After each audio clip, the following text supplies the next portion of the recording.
Hello everyone, welcome to my channel. Please subscribe and keep watching more details. Todd Chrisley lashes out in Life After Lockup interview. Todd and Julie Chrisley have seen their time behind bars cut short after receiving a presidential pardon back in May. Since then, fans have been tuning in to see how the stars of Chrisley knows best are adjusting to life on the outside. Recently, a promo has been shared featuring an interview for the couple. Thanks to the clip, Todd and Julie already had a few words to share with fans. Todd and Julie Chrisley are set to be the subjects of a milestone interview. The Chrisley family was introduced to many from the USA Network series, Chrisley Knows Best, which originally ran from 2014 to 2023. In 2022, Todd and Julie Chrisley found themselves convicted for a variety of charges, including bank fraud and tax evasion.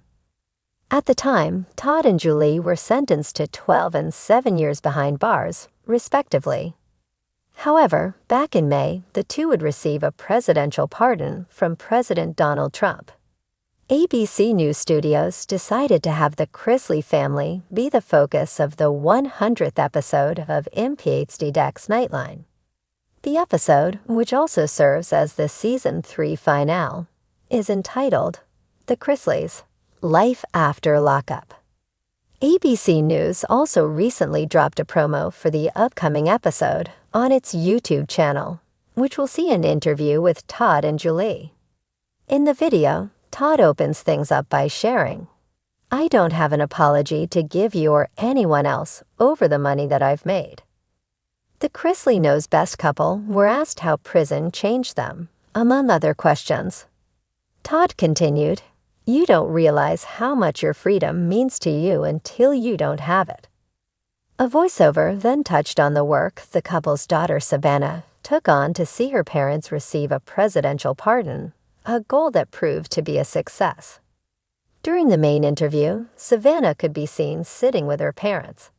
For her part, Julie shared, "So I just started crying and I said, 'Yes, I'm getting out of here.'" During the interview, Todd and Julie were asked how prison changed them. Todd shared, "It has to change you.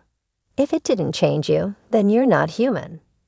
The subject also came up that there were people who felt the couple should still be in prison. Julie shared, "I'm not oblivious to the fact that some people don't agree with it." The couple were then asked what, if anything, they felt they did wrong. However, the promo cut things short before they could answer.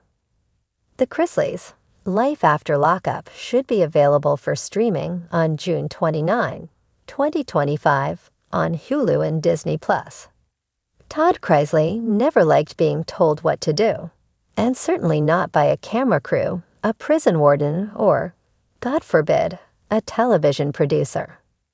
But here he was, in a tiny studio set up in the corner of his halfway house, glaring into the lens like it had personally wronged him.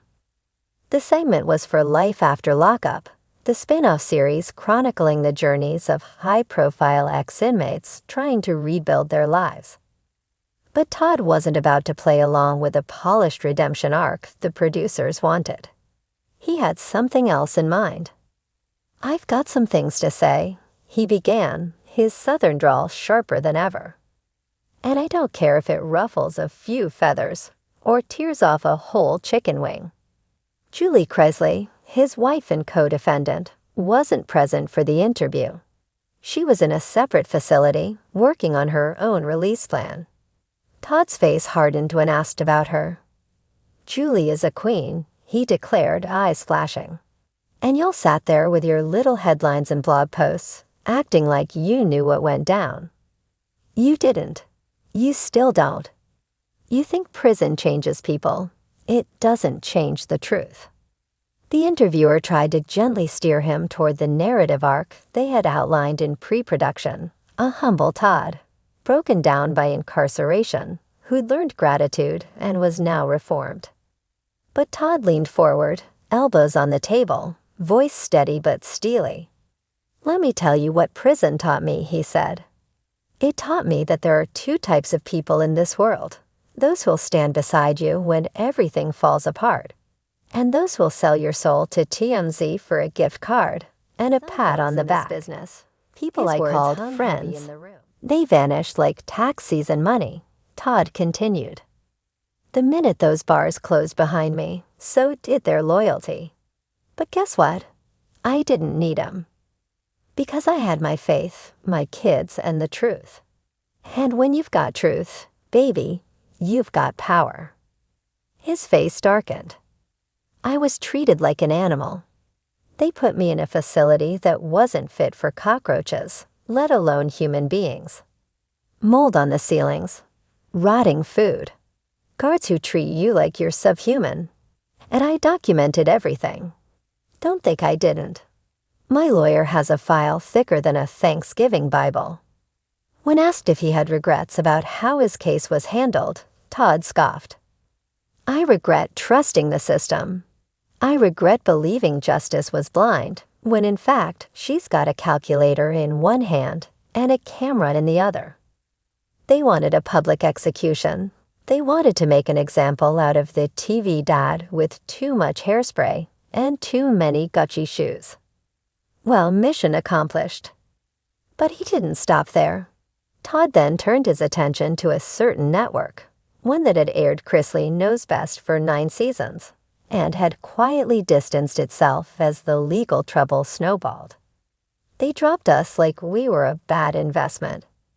No statement, no support, just silence. Well, hear this loud and clear. The Chrisley brand built you a shiny empire of ratings. And you tossed us out like yesterday's storyline. Shame on you. His tone shifted briefly when he spoke about his children, especially Savannah, who had been his fiercest advocate throughout his incarceration. Savannah's been my warrior, Todd said, voice cracking slightly. She took every blow the world threw at us and turned it into a shield. She kept our family's name alive when most people would have buried it. She fought when I couldn't, and I'll never forget that. But the emotion turned back to fire when the interviewer asked about his critics, the ones who believed Todd got what he deserved. Deserved, he hissed. What I deserve is fairness. What I deserve is the right to tell my story without it being edited into clickbait. I'm not perfect. I never claimed to be. But I didn't con anyone. I didn't manipulate numbers to live lavishly. That's the narrative they wanted, and that's the one they sold. But baby, I was already fabulous before they accused me of fraud. Then, leaning back in his chair with a devilish grin, he added, fraud doesn't buy style. That's just God-given. The producers paused the interview to reset equipment, but Todd was far from done.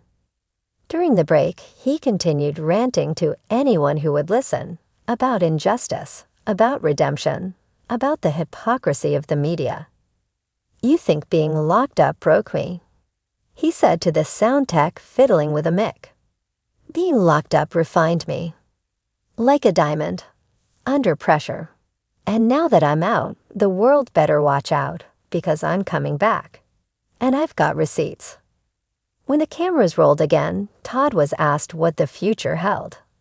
He paused. There was a flicker of vulnerability in his eyes, just for a moment. I don't know what tomorrow brings, he admitted, but I know who I am. I know who my God is. And I know the truth. That's all I need. But then he smirked again, regaining his usual bravado. Oh, and I've got some television ideas, too. Let's just say, Life After Lockup may be your title, but it's my platform now. Buckle up. And with that, he stood, straightened his jacket, and winked at the camera. Todd Chrisley was no longer behind bars, but clearly the fire inside him had never been more alive.